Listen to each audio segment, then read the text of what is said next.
Bateauscopie. Bateauscopie, Nicolas Venance. Bateauscopie, une émission d'actunautique.com. Bonjour et bienvenue à vous sur Bateauscopie. Alors aujourd'hui, ce que je vous propose, c'est de rencontrer Xavier. Xavier, c'est l'heureux propriétaire d'un XS 11. Et j'ai souhaité le rencontrer pour qu'il nous parle de son bateau et puis qu'il nous le fasse visiter aussi. Et puis vous allez tous monter à bord de son bateau en fait. Xavier, bonjour. Bonjour Nicolas. Alors Xavier, vous êtes un voileux de toujours. Vous avez craqué pour un XS 11. Je souhaitais que vous partagiez votre expérience avec nos auditeurs. Voileux de toujours. Oui, j'ai toujours fait de la voile sur un monocoque principalement. Oui. C'était quoi votre précédent bateau? Un Dufour 375 GL. Qu'est-ce qui fait qu'à un moment donné, un voileux de toujours, adepte du monocoque, qui a tiré des bords, qui a pris de la gîte, pourquoi à un moment donné vous craquez pour un catamaran? Par goût, moi j'ai voulu un catamaran qui marchait, je voulais pas un catamaran basique, je voulais un bateau qui marchait. Donc c'était mon principe. Voilà. Et alors, au niveau familial, c'était aussi une nécessité? Oui, c'est aussi une grosse part de mon choix. Mon épouse a des problèmes d'oreille interne et donc elle était plutôt malade sur un monocoque sur les grandes traversées. C'était une contrainte qui a fait partie du choix. C'est quoi les gros avantages d'un catamaran, si on les résume rapidement? Le mouillage, les espaces de vie, la convivialité. On peut partir à beaucoup on peut partir en vacances avec de nombreuses personnes à bord et ça reste agréable, ce qui n'est pas toujours le cas sur un monocoque. Pour moi, c'est ça les principaux avantages par rapport au monocoque. C'est vraiment la convivialité à bord et les performances du bateau. C'est très important aussi. Alors on va prendre un peu de recul, Xavier, pour regarder votre bateau. Qu'est-ce qui vous a fait vous décider sur un XS 11? Alors, j'ai vraiment craqué pour la ligne du bateau. Pour moi, c'était important d'avoir un beau bateau. Je n'ai pas beaucoup eu la chance d'acheter des catamarans. Je voulais un beau bateau. L'XS 11, il est magnifique. Enfin, en tout cas, moi, il me plaît beaucoup. En finition Pulse Line notamment, on a un bateau ils ont utilisé chez XS des codes couleurs très modernes. Le produit, il est abouti. Vraiment, on a un très très beau bateau. Ça, c'était vraiment la base. Je voulais un bateau simple, facile à utiliser. C'est le cas, on en reparlera sans doute tout à l'heure, mais c'est un bateau qui est très simple à utiliser et qui est très performant, quoi. Il est vraiment véloce par rapport à ce que j'ai pu essayer par ailleurs. Chez XS, on peut dire la même chose pour le 12 et le 15, mais le 11 est un bateau qui est hyper performant par rapport à la concurrence, hein, pour tout dire. Alors on va monter à bord, je vais passer devant vous.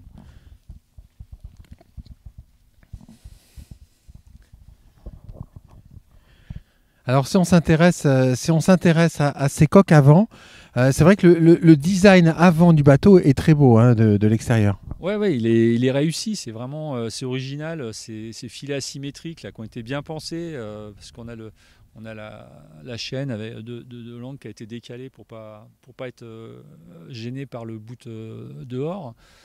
C'est original, on le voit pas souvent. Et il y a des coussins qui s'adaptent sur ces filets qui sont très bien faits. Donc là, ils sont pas en poste, mais c'est vraiment agréable. Aussi, pour se poser, c'est un bel espace qui reste utile. Non, vraiment, c'est très très bien. En termes de voile, de gréement, vous avez quoi, un Pulse Line? Alors j'ai pris le Pulse Line. Moi, je me suis même pas posé la question. Il y a 8 mètres carrés supplémentaires. Le mât fait 1 mètre de plus. Mais le bateau est vraiment plus performant en finition Pulse Line, j'ai trouvé, que par rapport à un standard que j'ai essayé par ailleurs. Avec la finition Pulse Line, je trouve que le bateau est plus véloce, quoi. On va gagner les postes de barre, hein. Ça, c'est une des spécificités des XS. Ces postes de barre qui sont positionnés à l'arrière des deux coques. Et puis justement, on va parler performance. Vous, votre programme de navigation, c'est quoi concrètement? Vous faites de la course? Non, moi j'aime les bateaux qui marchent, hein, donc je veux pas avoir un bateau pépère, je veux vraiment un bateau qui marche, c'était mon critère. J'ai la chance d'habiter à Montpellier, je navigue 365 jours par an. Quand je navigue, c'est pour prendre du plaisir, donc ça m'arrive de partir seul ou avec des amis, mais je veux un bateau qui marche tout le temps, quoi. Donc ça, c'était indispensable. Voilà. Donc mon programme, en fait, c'est la sortie journalière, mais aussi partir un mois en vacances ou 2 mois, puisque là maintenant j'ai la chance de pouvoir partir 2 mois si nécessaire. Ça ira pas au-delà. Pour l'instant, j'ai pas l'intention de faire de grandes transats. C'est pas le but, quoi. Alors on va découvrir un peu ce poste de bar qui est ici. C'est quoi l'intérêt pour vous, plaisanciers, voileux, d'avoir des postes de bar positionnés à l'arrière des deux coques? Alors, bon, moi j'ai un a priori sur les flybridge. C'est-à-dire que réellement, l'intérêt d'avoir les deux barres à roues à l'arrière, c'est que le skipper, enfin, ou en tout cas les gens qui s'intéressent à la marche du bateau, ils sont quand même avec les personnes qui sont autour d'elles dans le carré ou dans le cockpit, et on peut quand même malgré tout être en relation avec tout le monde, même en étant à la barre. Ça, c'était un des critères. Après, vous avez quand même une belle vision sur les pointes avant de chaque côté. Vous voyez vos voiles. Bon, moi j'ai une option effectivement avec le bimini, avec le toit ouvrant, donc on a une belle vision sur les voiles. Ça me permet également de regarder ça sans problème. Sinon, quoi dire d'autre? L'arrière, bon, ce que j'apprécie vraiment sur l'Excess, c'est qu'en fait on a des drosses en dynéma, et donc les drosses en dynéma, ça nous donne des sensations très proches de celles qu'on avait sur un monocoque réellement, par rapport à une direction hydraulique ou avec des câbles, avec des renvois en poulie ce qu'on retrouve sur énormément de catamarans. Là, on a vraiment une sensation de piloter son bateau, et il est très réactif. Je pense que c'est en grande partie grâce à ça, quoi. Le toucher de barre. Le toucher de barre, c'est voilà. Le mot ne me venait pas, c'est exactement ça, Nicolas. Ouais. Et ça, vous le ressentez vraiment? Ah, réellement, c'est impressionnant. On a vraiment un toucher de barre qui est exceptionnel. C'est pas des mots en l'air. C'est vraiment très, très. C'est évident.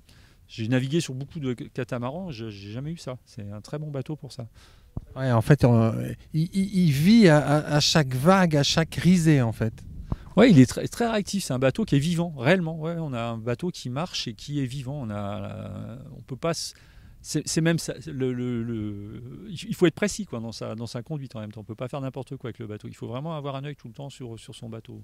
Ou alors on reste avec le pilote auto, il n'y a pas de souci. On peut marcher comme ça. Mais si on veut un bateau qui marche bien, il faut être attentif à ses réglages et à son cap. Alors justement, parlons performance. Là, vous sortez assez souvent avec votre bateau. Quelques idées de performance, sans aller à la course. Aujourd'hui, on est sorti là pour faire des essais en mer. On n'avait pas de vent. On avait 6 nœuds de vent. Le bateau marchait à 3 nœuds 6 avec un code 0 en place au près. Bon, ce qui est déjà beaucoup dans le petit temps. J'ai un souvenir sur un grand largue à 17,4. Bon, je pense qu'on bien réglé le bateau, alors que le bateau était chargé avec un gros équipage. On avait quand même beaucoup de choses à l'intérieur. Bien réglé, avec un peu moins de poids dedans, on doit pouvoir passer à 20 nœuds sans problème. Je pense au grand largue sans problème. C'est mon but. Ouais. L'objectif est fixé. Alors en termes de convivialité, c'est important pour vous aussi ce côté catamaran pour la famille. Comment il se présente ce bateau? Il est exceptionnel quand on est à l'intérieur. Enfin, on va faire le tour. On a une coque. Moi, j'ai pris une version Maestro, donc avec une coque propriétaire. Et 2 cabines pour la famille ou les enfants. Pour moi, il est parfait, il est adapté exactement à ce que je souhaitais. La coque propriétaire pour de l'intimité. La coque propriétaire. Alors on va aller dans la coque propriétaire qui est sur tribord. Alors c'est vrai qu'il y a une impression de luminosité qui est incroyable dans ce bateau, mais également d'espace. On est sur un bateau, il fait quelle taille votre bateau? C'est un 11 mètres, hein, donc 37 pieds en fait. Hein. Ouais. 37 pieds, et alors on a une hauteur sous barreau qui doit faire pratiquement 2 mètres. Dans un bateau comme ça, c'est incroyable. Un design en fait très clair et très sportif. Hein. Ouais, il est moderne. C'est un bateau qui est fait, qui est dans des lignes très actuelles, quoi, je trouve. Hein. Les coloris actuels aussi, c'est du standard chez XS. Il y a 3 coloris qui sont disponibles dans les options, enfin pas dans les options d'ailleurs en standard. Ils vous demandent de choisir parmi 3 coloris, donc il y en a pour tous les goûts. Hein. Moi, ce que j'apprécie, c'est le lit arrière, c'est un 2 mètres par 2, quoi. Globalement, vous pouvez dormir dans un sens ou dans l'autre. Si vous voulez regarder le lagon depuis votre hublot, vous pouvez. Bon, voilà, c'est exceptionnel, quoi. Dans un 37 pieds, c'est vraiment exceptionnel. Alors on va découvrir les 2 autres cabines qui sont dans la coque bâbord et puis on finira par le carré. Alors ce qui est impressionnant dans ce bateau, tout d'abord, c'est la cabine qui est dans la pointe avant. Là aussi, c'est le volume qu'elle offre. Elle est très grande. On a l'habitude de mettre les enfants dans les pointes avant en disant bon bah voilà, ça ira pour eux, mais en fait là on se rend compte que 2 adultes vont pouvoir se loger très très aisément. Il n'y aura aucune discrimination. Personne ne se battra pour la cabine arrière. La cabine avant reste très confortable et la cabine arrière, elle est aussi belle que celle des propriétaires, quoi, quasiment. Hein. Alors la salle de bain est centrale avec douche séparée. Une vraie douche. Là aussi, la hauteur sous barreau, c'est la même que dans la cabine. C'est incroyable. Cette grande clarté. Les toilettes sur l'arrière. Donc, on ne mouille pas tout quand on se douche. Alors, on va finir notre visite, Xavier, par le carré du bateau. Là également, une grande visibilité à 360. Voilà. Une grande visibilité à 360. Moi, j'ai opté pour une télécommande sur mon pilote auto. Je peux très bien, par mauvais temps ou de nuit, naviguer depuis mon carré sans problème. On a un carré qui est agréable, bien proportionné. On peut manger sur la table à 6 personnes. On va se reculer justement pour voir cette table qui est ici. Oui, on a donc... alors, en plus, moi, sur le mien, on peut baisser cette table pour faire 2 couchages supplémentaires. Donc au total, je peux emmener 8 personnes tranquillement, sans problème. Bon, ça reste un couchage d'appoint, mais c'est faisable tout à fait. Et encore une fois, on est sur un 37 pieds, quoi. Donc c'est vraiment, pour moi, ça a été déterminant également. Hein. Alors, qu'est-ce que vous diriez à un plaisancier qui, comme vous, se pose la question sur le choix de son bateau? Pourquoi est-ce qu'il devrait opter pour un XS 11 le même que le vôtre? J'ai pas trop de réponse à ça. C'est juste un bateau qui est exceptionnel, quoi. Donc moi, ça répond à mes choix. J'ai pendant longtemps hésité parce que j'étais plus de 2 ans avant de choisir XS. Et aujourd'hui, je suis ravi, quoi. Je vois pas d'autres bateaux qui pourraient convenir à mon budget parce que évidemment, on peut avoir toujours des envies de plus beau, plus gros, plus machin. Mais bon, c'est un moment, il faut parler un peu d'argent. Donc c'est un bateau qui, en termes de tarifs, est hyper bien positionné. Il y avait aussi un critère important, c'est le service après-vente. Bon, ici, moi, je suis chez Alliance 66 Nautique qui sont exceptionnels, mais c'est le groupe Beneteau, XS, donc c'est des agents et des concessionnaires dans le monde entier. C'est un catamaran sur 2 vendu dans le monde, c'est un Beneteau. Donc, pour moi, c'était un critère très important. Voilà, c'est un choix à la fois raisonnable. Pas raisonnable parce que c'est un bateau, donc on s'en est d'accord, mais c'est vraiment pour moi un choix que j'assume complètement et que je ferai le même encore sans doute pendant un moment, quoi. Je ne vois pas ce que je pourrais trouver de mieux, quoi. Merci beaucoup, Xavier. Merci Nicolas, merci à vous. Voilà, et puis moi je vais vous quitter en revenant au poste de bar tribord de cet XS 11, l'XS que Xavier a acheté et qu'il a bien voulu nous faire visiter.